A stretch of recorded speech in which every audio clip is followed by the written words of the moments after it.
할렐루야. 한 주를 시작하는 첫날 주의 전을 찾은 여러분들을 환영하고 축복합니다.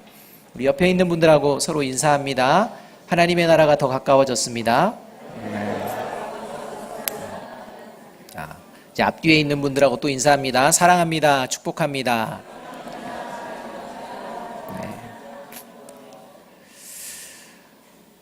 최근 한 대형 교회가 교단헌법을 어기고 세습한 것에 대해서 길게 시간을 끌다가 결국 이제 교단 재판국에서 이 세습이 유효하냐 무효하냐에 대해서 이것에 대한 결과가 나왔는데 세습 괜찮다, 유효하다라는 결과가 나왔습니다.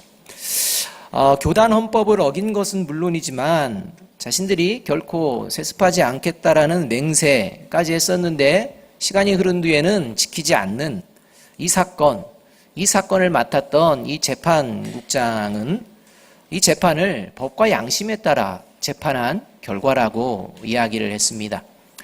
또 이 교단헌법을 어기고 이 거짓 맹세까지 했었던 이 해당 교회 원로 목사는 이 결과를 두고 모든 것이 하나님의 은혜다라는 이야기도 했습니다.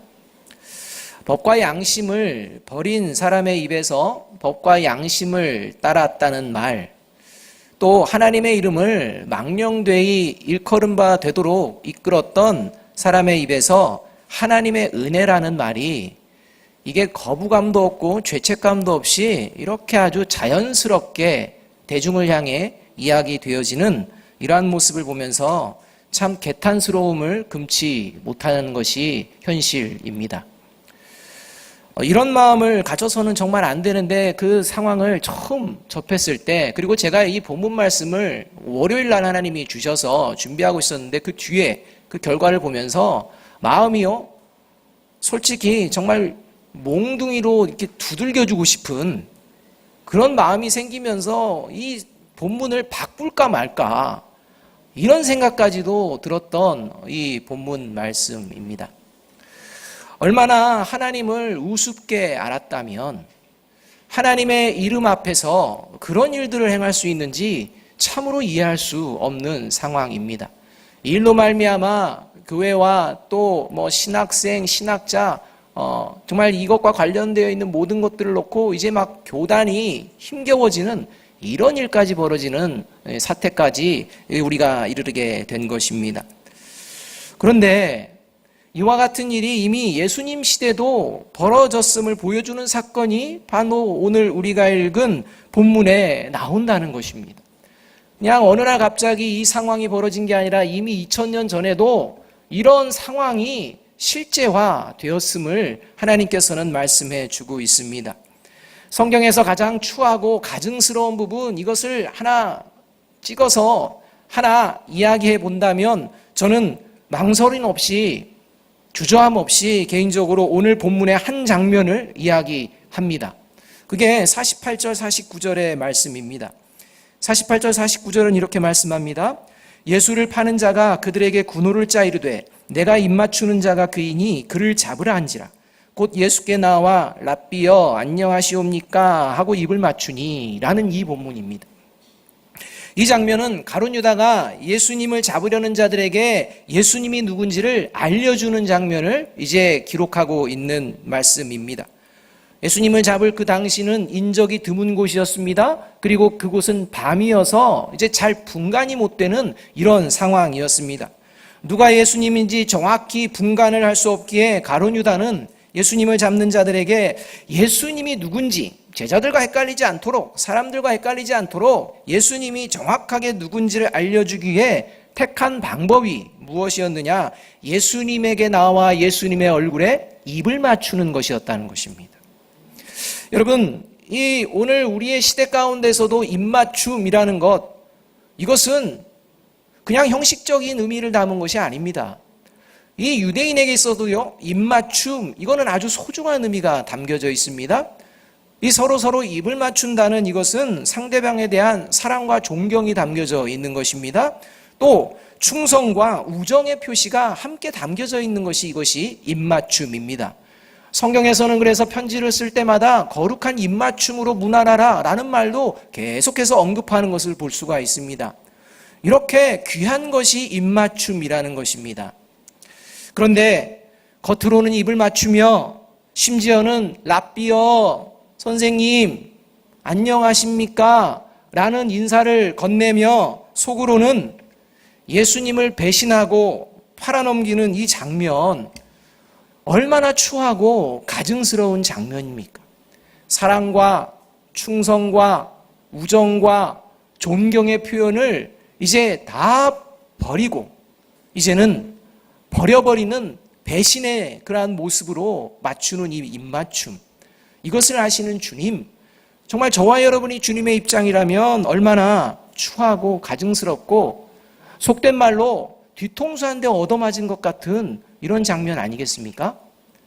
여러분, 뒤통수 맞으면 기분 나쁘십니까? 좋으십니까?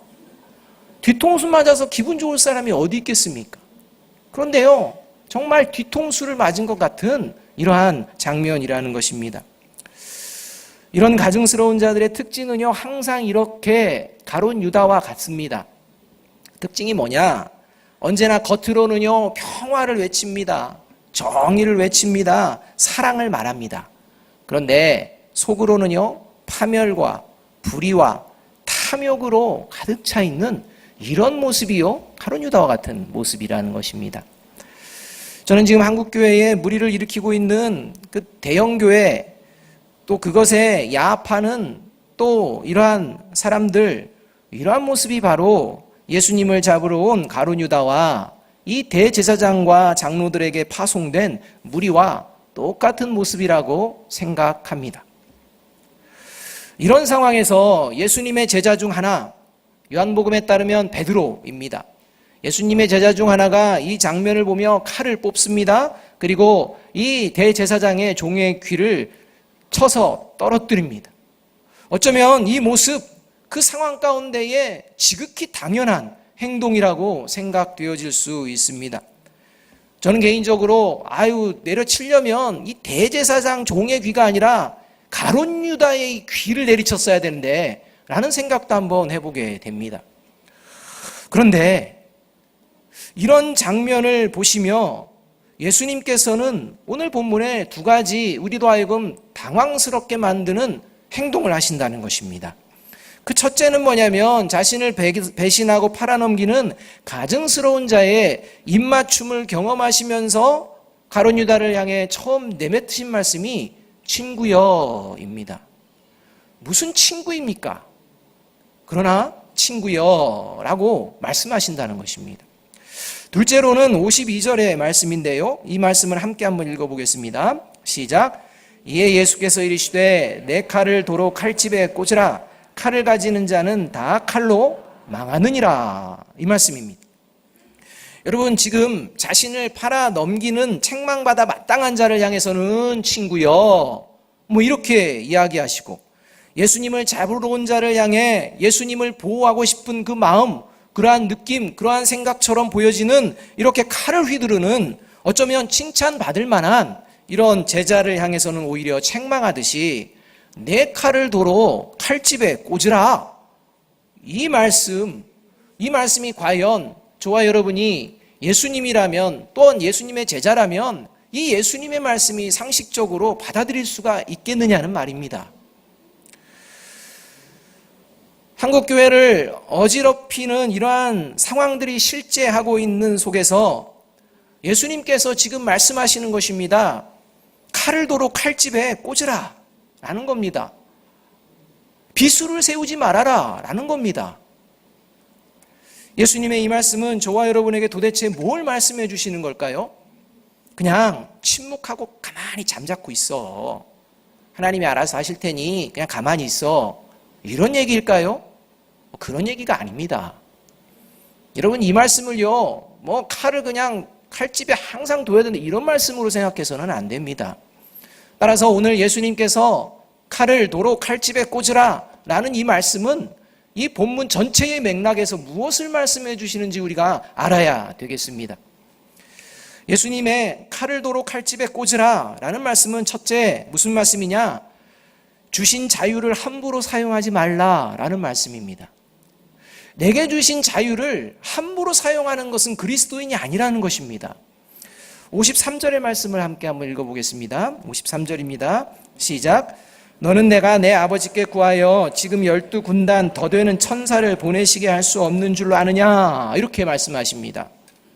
그러니까 지금 예수님께서 힘이 없어서, 능력이 없어서 이제는 하나님의 모든 능력이 빠져나가서 잡힐 수밖에 없는 그런 상황이냐? 그게 아니라는 것입니다. 칼이 문제가 아니라 내가 지금 당장이라도 12군단이 되는 천사를 불러내서 지금 여기에 있는 모든 대적하는 자들을 일시에 다 진멸할 수 있는, 멸하실 수 있는 능력, 예수님께 있다는 것입니다. 그 권리도 있다는 것입니다. 그렇게 할 자유와 힘도 있다는 것입니다. 그런데 예수님은 자신이 할 수도 있는 그것을 하지 않고 참았다는 것입니다. 이것이 우리에게 허락하신 자유를 함부로 사용하지 않는 모습입니다.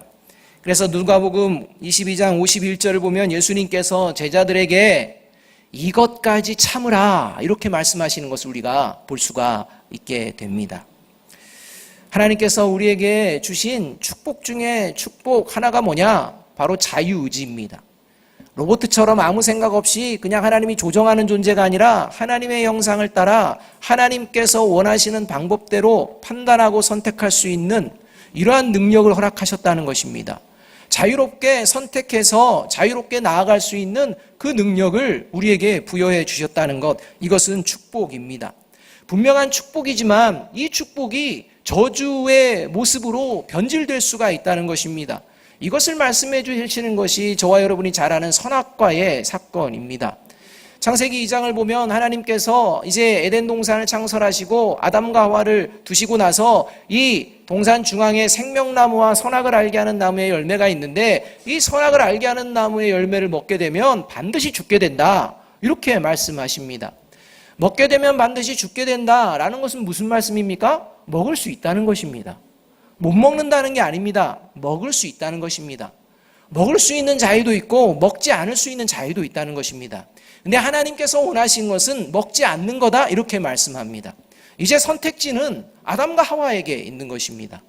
하나님이 그것을 선택할 수 있는 자유를 주신 겁니다. 그런데 아담과 하와는 선택합니다. 그런데 먹는 것을 선택합니다. 그리고 이 먹음으로 말미암아 하나님의 나라인 에덴 동산에서 쫓겨나고 그 역사로 말미암아 모든 인류가 죄 가운데 빠지는, 이제는 하나님의 나라와는 영원히 결별되어지는 이런 상황까지도 벌어지게 된 것이 바로 내게 주신 자유를 함부로 사용하는 이 사건으로 말미암은 것임을 우리가 잊어서는 안 됩니다. 여러분, 저와 여러분에게는 먹을 자유가 있는 줄로 믿습니다. 먹을 자유 없으시니까 선악과 말고 먹을 자유가 있지 않습니까? 내가 먹고 싶은 거 먹을 수 있지 않습니까? 그런데 우리가 아는 게 있습니다. 뭐냐? 우리에게는 아무거나 먹을 자유가 있지만 아무거나 먹지는 않습니다. 제가 예전에 단기 선교를 장년과 청년들 이끌고 필리핀에 간 적이 있습니다. 선교를 잘하다가 중간에 이제 그 당시가 이 두리안이라는 열매 아십니까? 저는 냄새가 너무 심해서 못 먹는데 여성분들이 왜 이렇게 좋아하는지 모르겠습니다. 그 두리안이 이제 한참 나는 때라서 선교사님이요, 이 두리안을 가득 해가지고 사온 겁니다. 그러니까 막 너무 할렐루야 하면서 좋아하시면서 이제 드시는 겁니다. 근데 그 중에 여집사님 한 분이 이 두리안을 좋아하는데 이 두리안 그 씨, 그러니까 흔히 갈비라고도 얘기하는데 이 씨 알러지가 있습니다. 그래서 이 갈비와 관련된 섬유가 입에 닿거나 이렇게 되면 이제 막 완전히 부풀어 오르고 막 퉁퉁 붓는 이 알러지가 있습니다. 이 알러지가 있으신 분이요, 이 두리안을 보더니 막 눈이 뒤집히신 겁니다. 그리고 막 살을 먹으십니다. 그래서 깨끗하게 과육을 먹으시고 나서 거기까지만 하면 되는데 그 갈비에 붙은 살이 너무 먹고 싶어가지고 이걸 이빨로 긁어먹다가 어떻게 됐을까요? 알러지가 생긴 겁니다. 그래가지고 퉁퉁 부어가지고 정말 이거 응급으로 병원에 가야 되는 거 아닌가 해서 모두가 고민하는데 하시는 말씀, 예전에도 이랬는데 괜찮았어요. 시간 지나면 그리고 그냥 한국 가서 주사 한 대 맞으면 끝나요. 그렇게 말씀하는 겁니다. 모든 성도들은요, 초긴장 상태가 돼가지고 괜찮은지 옆에 있는 권사님, 집사님들은 같이 자면서 괜찮은지 숨은 잘 쉬는지 보면서 같이 기도하고 하는데 전혀 가라앉지가 않는 것입니다. 그런데 그 다음에 또 두리안이 나왔습니다. 이분 어떻게 하셨을까요? 또 먹어요. 그러면서 이왕 베린 거 한국 가면 해결된다는 겁니다. 안 죽는다는 것입니다. 우리는 죽을 것 같은데요. 지금 눈 붓고 막 다 부었습니다. 정말 그 장면은 끔찍했습니다. 딸도 따라갔습니다. 딸이 따라갔는데 걱정을 안 합니다. 예전에도 그랬어요. 그러고 마는 겁니다. 그 믿음과 용기는 어디서 나오는지 모르겠지만 나머지 선교하던 우리 사람들은 막 초조해가지고 약국도 찾아가가지고 약 좀 먹읍시다 하고 이렇게 했던 그러한 상황들이 있었습니다. 여러분, 저와 여러분 먹을 수 있습니다. 나 괜찮다고 생각할 수 있습니다. 그러나 나만 괜찮은 게 아닙니다. 함께 살아가기 때문입니다. 나는 아무 문제 없을 것이라고 생각하지만 그게 아무 문제가 없는 것이 아닙니다. 그런데 우리는 알면서도 그렇게 할 때가 많다는 것입니다. 내가 절제를 해야 되는데도 절제 못할 때가 많다는 것입니다. 이게 먹는 것에만의 문제이겠습니까? 말도 마찬가지입니다. 뭐 말만의 문제이겠습니까? 입는 것도 마찬가지입니다. 이 여름에 입어야 될 것과 입지 말아야 될 상황들을 좀 판단을 해야 됩니다. 그렇지 못할 때도 많다는 겁니다.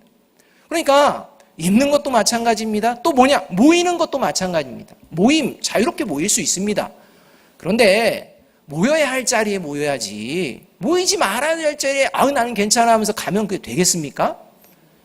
예를 들면 요즘 청소년들 깡패 같은 모습, 폭력을 행사하는 그 모임, 그거 가면 되겠습니까? 하나님께서는 우리가 할 수 있는 것들 자유를 허락하여 주셨습니다. 이런 자유 가운데에 하나님께서는 지금 그 자유를 함부로 사용하는 것이 아니다 이렇게 말씀하고 있는 것이 칼을 도로 칼집에 꽂으라 라는 말씀입니다.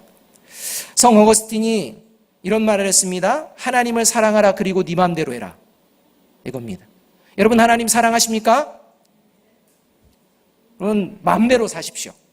이 말입니다. 그렇다면 이게 하나님을 사랑하니까 내가 그냥 맘대로 하고 싶은 대로 살면 되는구나 이 말일까요? 그게 아닙니다. 하나님을 정말 사랑한다면 우리에게 주신 자유를 함부로 사용하지 않도록 신중해진다는 것입니다. 이게 과연 하나님을 사랑하는 모습일까 아닐까? 이게 하나님이 기뻐하시는 모습일까 아닐까 고민해 본다는 것입니다. 이것이 하나님을 사랑하라 그러고 나서 내 맘대로 해라 이 말인 것입니다. 여러분, 전도서 11장 9절은 이렇게 말씀합니다. 청년이여 내 어린 때를 즐거워하며 내 청년의 날들을 마음에 기뻐하여 마음에 원하는 길들과 내 눈이 보이는 대로 행하라 이렇게 말합니다. 청년의 때 얼마나 하고 싶은 게 많겠습니까? 얼마나 호기심도 많겠습니까? 그냥 네가 사는 날 동안 마음에 기뻐하고 네가 원하는 것들, 네 눈에 만족하는 것들 다 해라 이렇게 말씀합니다. 그리고 나서 하반절에 이렇게 얘기하는 것입니다. 그러나 하나님이 이 모든 일로 말미암아 너를 심판하실 줄 알라 이렇게 말합니다. 이 말씀의 핵심은 앞에 있을까요? 뒤에 있을까요? 뒤에 있습니다. 그런데 우리는 앞에 거에 즐거워합니다. 뒤를 생각하지 않으려고 하는 것입니다. 이것이 바로 가증한 행위를 하는 이유가 되는 것입니다. 하나님을 우습게 하는 이유가 여기 있는 것입니다. 하나님의 말씀을 우습게 하는 이유가 여기 있는 것입니다. 예수 그리스도께서 십자가에서 달리셔서 흘리신 그 보혈, 그 구원을 아주 값싼 은혜로 생각하는 자들이 여기에 있는 것입니다. 뒤에 걸 생각하지 않습니다. 하나님께서 주신 자유를 함부로 사용하는 자들 어떤 존재와 같느냐고 고린도후서 11장 14절 15절은 말씀하느냐 이렇게 말씀합니다. 이것은 이상한 일이 아니니라. 뭐냐면요, 그런 존재들이 막 나타나는 거 이상한 일 아니다는 것입니다. 세상에 그러한 존재들 얼마든지 있다는 것입니다. 근데 그 존재가 어떤 존재냐? 사탄도 자기를 광명의 천사로 가장하나니 그러므로 사탄의 일꾼들도 자기를 의의 일꾼으로 가장하는 것이 또한 대단한 일이 아니니라. 그들의 마지막은 그 행위대로 되리라 이렇게 얘기합니다.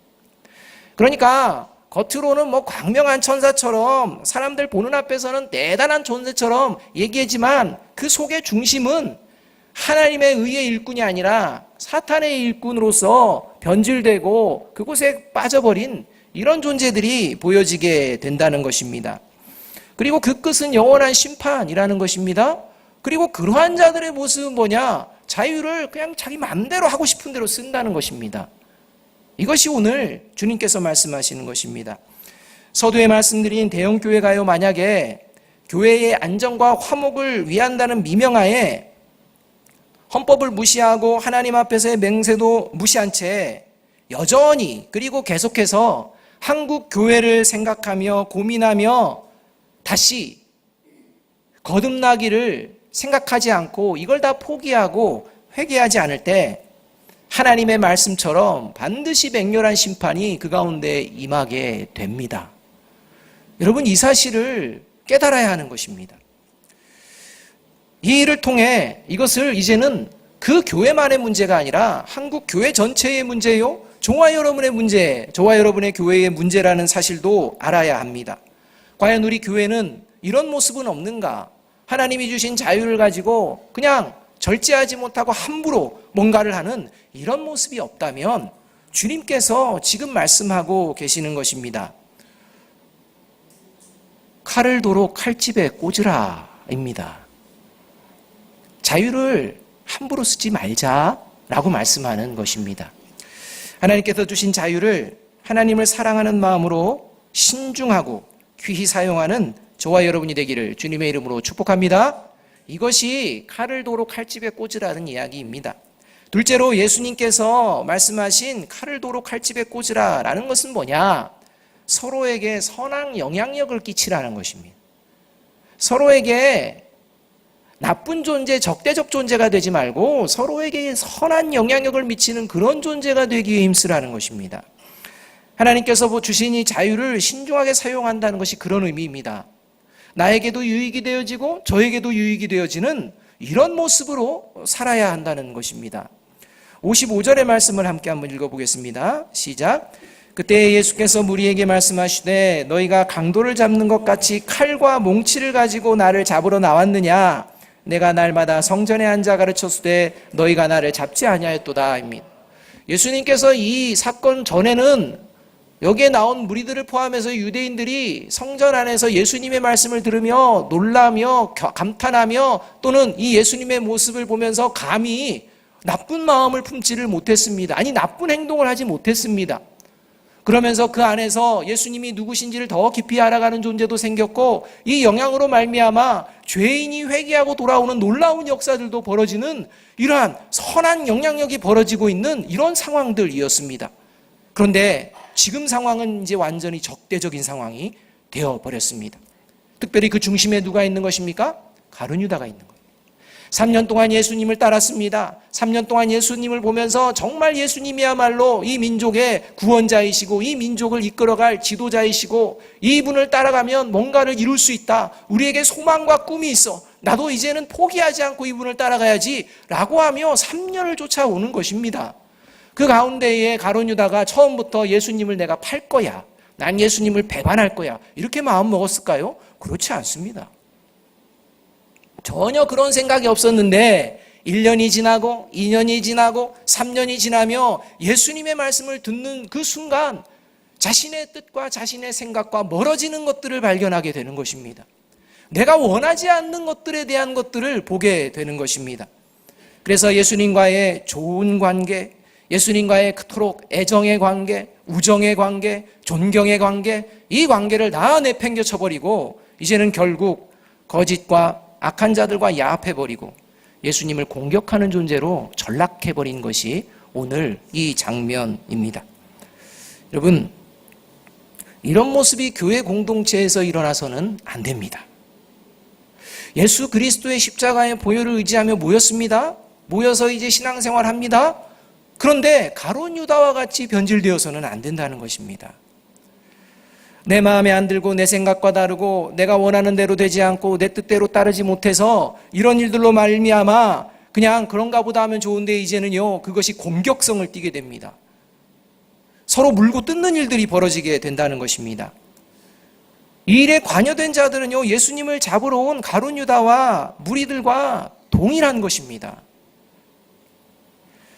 여러분, 제가 지금 한 대형 교회에 대해서 막 얘기를 했습니다. 이게 물고 뜯는 것이라고 여러분 생각하십니까? 저 물고 뜯는 거 아닙니다. 지금 우리 한국 교회는요, 그들로 하여금 물고 뜯기고 있는 것입니다. 그래서 여러 교회가 같이 연합하고 야합하고 있습니다. 여러분, 이 고통스러운 상황 가운데 저와 여러분이 있다는 것입니다. 변질되는 상황 가운데 저와 여러분이 있다는 것입니다. 이런 모습이 그냥 교회 전체의 모습이 아니라 한 교회마다 드러날 수가 있다는 것입니다. 그렇다면 예수님의 말씀을 듣던 무리들과 가룟 유다가 어떻게 이 지경까지 된 겁니까? 특별히 가룟 유다가 왜 그렇게 된 것입니까? 답은 간단합니다. 하나님을 사랑하지 않기 때문입니다. 예수님을 사랑하지 않기 때문입니다. 예수님을 사랑한다면 이렇게 할 수가 없는 것입니다. 예수님을 사랑하는 마음이 싹 사라졌습니다. 예수님을 사랑하지 않으니까요, 그 제자들, 함께 했던 제자들도요, 적대 관계가 되는 것입니다. 이웃사랑 생기지 않습니다. 이웃사랑에 대해서 마음이 넓어지고 지경이 넓어져야 되는데 오히려 이렇게 변질된 자들은요, 마음이 좁아지게 되어 있습니다. 좁아지다가 결국은 하나님에 대한 사랑을 부인해버리는 이런 모습까지 생겨나게 될 수 있다는 것을 오늘 우리의 말씀이 보여주고 있습니다. 이러는 상황 가운데에 저와 여러분은 그렇다면 어떻게 해야 됩니까? 물립니다. 뜯깁니다. 이런 상황들을 봅니다. 저와 여러분은 어떻게 해야 됩니까? 같이 막 뭡니까? 그게 아니라고 예수님께서 말씀하시는 장면이 바로 이 가룟 유다를 향해 친구여 하시는 장면이라는 것입니다. 예수님께서 자기를 배신하고 자기를 팔 것을 이미 알았고 거룩한 입맞춤이 아닌 배신의 입맞춤으로 자기 얼굴을 향해 나오고 입맞추는 이 상황 여러분이라면 어떤 느낌이겠습니까? 얼마나 힘드시겠습니까? 그럼에도 불구하고 첫 일성이 친구여입니다. 친구여, 네가 행할 것이 무엇인지 행해라 하는 것입니다. 여기에는요, 예수님께서 주시는 기회의 시간을 담고 있습니다. 너와 나는 친구와 같은, 너와 나는 그냥 남이 아닌 동무요, 함께 했던 그런 존재가 아니었느냐? 네가 지금 하고 싶어 하는 것이 무엇이냐? 정말 하고 싶어 하느냐? 라는 질문이 담겨 있다는 것입니다. 근데 이 질문에 가룟 유다는 마지막까지 주님이 주시는 기회를 버립니다. 그리고 스스로 포기합니다. 그리고 그는 예수님과 완전히 멀어지는 죽음의 자리로 나아갑니다. 여러분, 하나님께서는 오늘 우리 모두에게 다시 기회 주시는 시간인 줄로 믿습니다. 선택할 수 있는 시간을 주신 것입니다. 과거가 문제가 아니고 지금 예수님께서는 가룟 유다에게 친구여 라고 오늘을 이야기하고 있는 것입니다. 저와 여러분에게 기회 주실 때 우리가 함께 한번 이 말씀을 읽어보았으면 좋겠습니다. 갈라디아 5장 13절 16절 말씀입니다. 함께 한번 읽어보겠습니다. 시작. 형제들아, 너희가 자유를 위하여 부르심을 입었으나 그러나 그 자유로 육체의 기회를 삼지 말고 오직 사랑으로 서로 종노릇하라. 온 율법은 내 이웃을 사랑하기를 내 자신같이 하라 하신 한 말씀에서 이루어졌나니 만일 서로 물고 먹으면 피차 멸망할까 조심하라. 내가 이르노니 너희는 성령을 따라 행하라. 그리하면 육체의 욕심을 이루지 아니하리라. 아멘. 저와 여러분은 성령이 내주하시는 주의 자녀인 줄로 믿습니다. 어제 제가 말씀을 준비하다가 좀 늦어지고 해서 집에 갔는데 평소에 보지 않던 TV를 좀 봤습니다. 근데 마침 그 TV 가운데 뭘 했냐? 부산행이라는 영화를 하고 있었습니다. 부산행에 나오는 그 사람들이 있는데 누구죠? 좀비입니다. 좀비. 여러분 좀비 아십니까? 좀비. 좀비가 하는 일은 제가 보니까요, 저도 그거 할 수 있을 것 같아요. 그냥 물고 뜯기만 하면 됩니다. 그런 배역이라면 저도 할 수 있을 것 같아요. 대사도 없습니다. 와 하고 그냥 칵 물고 그냥 가면 됩니다. 그런 거 저 괜찮을 것 같습니다. 좀비가 하는 일이 물고 뜯는 겁니다. 다른 거 없습니다. 그냥 자기가 하고 싶은 대로 본능대로 하는 것입니다. 여러분, 물고 뜯기를 좋아하는 사람은 마치 영적인 좀비와 같습니다. 왜냐하면 그 안에 하나님의 영이 존재하지 않기 때문입니다. 하나님의 영이 존재하지 않으면 물고 뜯는 게 그냥 본능입니다. 그리고요, 이렇게 물고 뜯는 것들이 본능인 사람들은 분별력이 없습니다. 그러니까 옳고 그름이 없습니다. 그래서 뭔가 잘못했다라고 얘기를 해주면 이거를 안 듣습니다. 시인하지 않습니다. 인정하지 않습니다. 회개가 없습니다. 그래서 여러분, 좀비 회개하는 영화 있습니까? 없습니다. 좀비가 달려올 때 너 이거 인간이 그러면 안 되지, 이건 나쁜 거야 하면 그렇구나 하고 멈춥니까? 없습니다. 하나님의 영이 존재하지 않는 자의 특징입니다. 여러분, 저와 여러분이 삶의 자리 가운데 이런 경우들이 있을 수 있습니다. 그런데 하나님의 말씀을 듣고 또 하나님의 사람들을 만나게 되면 이게 잘못되었구나, 내가 고쳐야지, 이렇게 된다는 것입니다. 이것이 그리스도인입니다. 따라서 좀비와 같은, 영적인 좀비와 같은 사람과 함께 있으면 그 사람은 어떻게 될까요? 영적으로 좀비가 되게 되어 있습니다. 왜냐하면 물리게 되어 있기 때문입니다. 여러분, 그래서 그리스도인들은 마귀를 대적하는 존재요, 하나님께 가까이 가는 존재라는 것입니다. 이 말씀을 가슴에 깊이 새기셔야 합니다. 여러분, 혹시 오늘 기회 주시는 시간, 이 예배 자리에 여러분들 누군가를 물고 계십니까?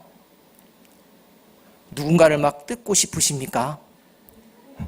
누군가에게 칼을 한번 쫙 겨누고 있습니까?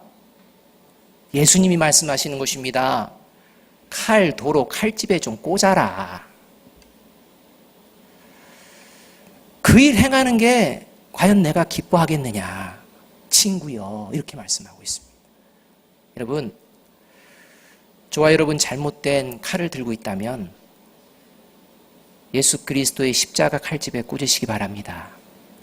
그것이 그리스도인입니다. 세 번째로, 예수님의 칼을 도로 칼집에 꽂으라는 말씀은요, 그냥 가만히 있어라 그 말이 아니라 하나님을 뜻을 이루기 위해 최선을 다하라는 말입니다. 56절의 말씀을 함께 한번 읽어보겠습니다. 56절입니다. 시작. 그러나 이렇게 된 것은 다 선지자들의 글을 이루려 함이니라 하시더라. 이에 제자들이 다 예수를 버리고 도망하니라. 입니다. 그러니까 예수님께서요, 12군단이 되는 천사를 부르지 않는 이유, 그리고 이 가룟 유다가 이렇게 나올 때 이 더러운 놈아 라고 하는 게 아니라 마지막까지 기회 주시며 다시 한번 생각해 보라는 의미로 친구여 하는 이런 모습, 이 모습이 왜 이렇게 예수님께서 하셨느냐? 예수님이 이것들을 제거할 수 없어서 아니라 성경과 선지자들의 글을 다 이루게 하기 위함이다, 이렇게 말씀. 다시 말하면 하나님의 뜻이라는 것. 하나님의 뜻이라면 내가 내려놓고, 하나님의 뜻이라면 내가 사랑하고, 하나님의 뜻이라면 내가 다시 기회 주고, 하나님의 뜻이라면 부족한 부분을 보는 것이 아니라 가능한 부분을 바라볼 수 있는 이러한 모습. 그래서 모든 인류를 가능한 존재라고 여기시려고 십자가의 길을 걸으셨다는 것입니다. 이렇게 예수님께서는 하나님의 뜻을 이루기 위해서 끝까지 최선을 다하셨는데, 그리고 잡히셨는데 제자들은 어떠합니까? 도망갑니다. 결국 제자들이 예수님을 버리고 다 도망했다는 건 뭐냐? 예수님의 제자가 칼을 든 것은 진정 예수님을 사랑하고 예수님을 위한 것이 아님이 드러나는 장면이라는 것입니다. 정의로운 듯하고 사랑의 발로와 같이 보여지는 듯하나 결정적인 순간 그것은 만용이었고 순간적인 감정이었고 허세였음이 드러나게 되는 장면이라는 것입니다. 진정한 정의로움이 사랑이 있었다면요, 예수님 붙들고 잡혀가지 못하도록 그렇게 했을 것입니다.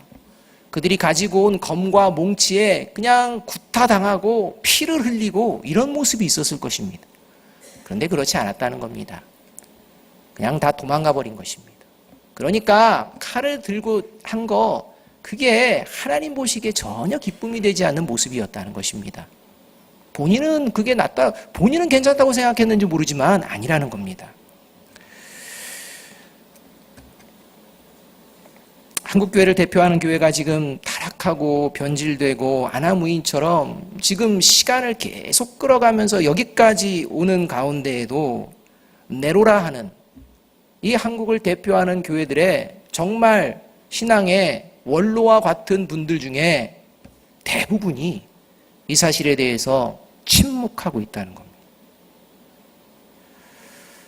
여러분, 왜 숨을 죽이고 침묵할까요? 그것이 바로 검과 몽치를 들고 가룟유다를 따라온 무리와 같은 교회이거나 아니면 예수님을 버리고 도망하는 제자들의 모습과도 같은 모습이기 때문입니다. 겉으로는 대단합니다. 회개하자고 모입니다. 그런데 이 사건을 놓고는요, 아무 말이 없습니다. 칼을 도로 칼집에 꽂으라는 주님의 말씀은 악하고 추한 모습에 동조하고 침묵하라는 말씀이 아니라 오히려 하나님의 사랑으로 경고하고 권면하라는 것입니다. 예수님께서 가룟유다에게 한 것처럼 말입니다. 친구여, 네가 지금 뭘 행하고 있는지를 알고 있느냐? 정말 행하려느냐? 굳혔다면 행하라. 경고입니다. 권면입니다. 이걸 안 합니다.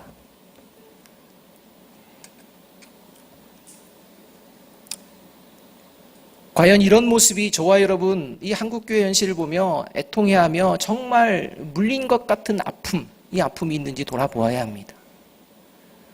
우리 교회 가운데에 하나님의 길에서 벗어나는 그런 모습들 가운데 우리가 먼저 아파해야 합니다. 기도해야 합니다. 그리고 함께 하나님의 나라를 향해 걸어갈 수 있도록 함께 권면하고 격려해야 될 줄로 믿습니다. 지금 잘못 뽑아둔 칼이 저와 여러분에게 있다면 그 칼, 도로 칼집에 꽂는 마음으로 하나님께서 저와 여러분에게 주신 자유를 오늘 이 시간부터 하나님 나라의 뜻을 위하여 하나님의 영광을 위하여 선하게 사용하시기에 힘쓰며 서로 권면하고 서로의 장점을 바라보며 가능성을 바라보며 서로 축복하는 우리 아름다운 교회 공동체가 되기를 주님의 이름으로 축복합니다. 기도하겠습니다. 사랑과 은혜가 풍성하신 아버지 하나님, 오늘 주신 하나님의 말씀을 이 시대 가운데에 우리가 바로 보게 하여 주시옵소서. 혹시 이 시대를 향하여 우리도 예수 그리스도의 보혈의 은혜에 합당한 존재로 살아가지 못하고 우리의 생각과 우리의 뜻대로 내가 원하는 것들을 이루기에 함부로 칼을 뽑아내는 이런 어리석은 모습은 없는지 돌아보게 하여 주셔서 하나님, 우리를 아름다운 교회 공동체로 모이게 하여 주셨사오니 우리로 하여금 정말 하나님이 기뻐하시는 아름다운 공동체로 모여지고 세워질 수 있도록 축복하여 주시옵소서. 예수 그리스도의 이름으로 감사하며 기도하옵나이다. 아멘.